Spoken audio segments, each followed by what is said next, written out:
Right, my people. Ịma na agwa m unu si unu n'iwe na-ewe m. But kịtazi after ka m kpọsịrị egwu a, o metụgo m obere obi aṅụrị. Amazi m na iwe aka na-ewe m o ka ma adịzi happy. But achọrọ m ịdrọp unu this akụkọ. So ka unu soro m George ya. Ka unu ma na iwe supposedly na-ewe m. Ka unu gwa m. Yes. O wee bụrụ ya o na this babe wee na-complain.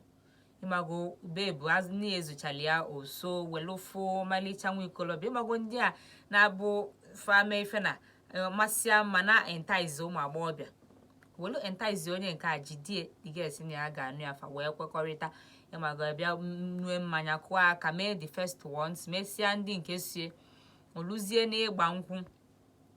the babe wee kpọọ ndị befasifa bikonu na ifenya chọrọ bụ imekọnata ịmago mekọnata obele agbamnkwụ na ya chọrọ ka ọ dị big na nke ga-adị big ga-abụ nke church wedding ya bụ ịgba akwụkwọ n'ụlọ ụka nọ nke a ka ya chọrọ ime nnukwu because na ifenya ji chọọ imenye etu a bụ na ya enwesịrị ego na die enwesịrị ego na ịma na nyanwa ka na-eje akwụkwọ so na ọdị ebu ihe a niile n'isi so na ya chọrọ ime nke agbamnkwụ anụ ma obele mekọnata ya obele na ya chọrọ ndị ashebi na ya chọrọ ịmago kwasị afefe ya chọrọ nne ya welu kwete mana nne ya si mba ka ọ ga-esi mee na nwa achọ ịlapụta ya si o na ị ga-eje mee nke ụka mee nya ọfụma na oluzie na agbamnkwụ isi ka emekọnata ya na ya si gị zụọli ya akwa isi mba na di gị enwere ego na ọnya yile akwa ya nweburu bifo na agbamnkwụ nwa ya na ọ bụrụ etu a ka ndị ụmụ nwaanyị ịmago ife a welu na-afịọ this girl wee na-ebe akwa si na ya na-arịọkwanụ nne ya biko ya ghọtakwana ya na ọ bụ akwanụ nne ya chọrọ imefe abọt na ego adịsịrọ nọ na sọnsọ agbamakwụkwọ nke ụlọ ụka ka ya chọrọ imefu ego na nke a na ya chọrọ imekọnata obele nne ya eweluju si na onweli nke a ga-eme obuebu nọ na agbamnkwụ nke anụ maka a ga-eme obuebu na nke chọọchị enwere ike eje gbanye fare nke onye ọbụla anabala onwe ya ife wee bute nnukwu nsogbu nne na nwa anụnwa wee dị ka fa anọ na mana ebe njisi gị na ọ na-ewe m iwe bụ na ọ bụ na this babe si na ya nwere ego ncha iji mee ma nke ụka o ma nke omenani o nke aha dị iche but na o nwere ego iji mee nke ụka nya mee reception ọ gbasịa akwụrụ n'ụka eje mee reception agba egwu ụmụ agbọghọ ndị ga-agba ọta gbọlọtọ ndị ga-eyi afe yile afe o nwere ego ime nke a but na o nwazi ego ime the traditional one mee nya ọfụma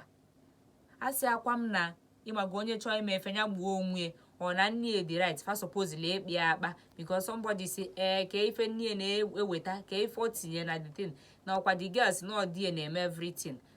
nne wee si ke nke ife mere ọma mme nke anụ ma ọfụma n'ebe a ka ụmụ ndị nwunye dị ego abịa ịmago ndị nne n'ebe a ka a ga-afụ ya ma wee si na ya yile afe ya nwebu ka efe bụ na fama egoli afe ife a welu na-afịọ welu na-asị biko no kedu na ife anyị ga-eme okwu a kịta ke ka anyị ga-esi ka onye ọ dị gị ka ọ na-achọ okwu n'ife anụnwa ọ dị woman si mba na a ga-agbalị ya nkwụ ọfụma maka ogoli afe ka esi egolu ụmụ nwaanyị ibie mee ife niile a na-eme na agbamnkwụ otu fa chọzikwala iji mee nke ụka faje eme nya ka ọnwụ ya nwaanyị si na ya jọs chọọ ka ebute mmanya mee nya obele na famili wee maka ọ bụ sọnsọ ndị famili ha na o mechazie ha jezie gbaa akwụkwọ n'ụlọ ụka den mezie olili na nke anwa kedu onye ọ dị gị ka ọnya nwa na-achọ okwu bikos na ife a na-ebute nsogbu nwata nwaanyị na-ebe akwa si na nne ya afụrụ ya n'anya na ya kọwasịala ya na o kwere aghọta na nne ya ghọta but na nne ya ejụrụ ajụ na ọ chọrọ ebe ọ ga-akpọta ụmụ nwaanyị ibie ịmago ụmụ nwaanyị ndị nwunye die na ọ sị na ya na-eje nke ndị ọzọ na ndị ọzọ ga-abịakwanụ na nke ịmago ụdị ifele nwata nwaanyị si na nwa ya chọrọ ime nye ifele kodo onye ilo n'ọnya nwa na-achọ okwu na this thing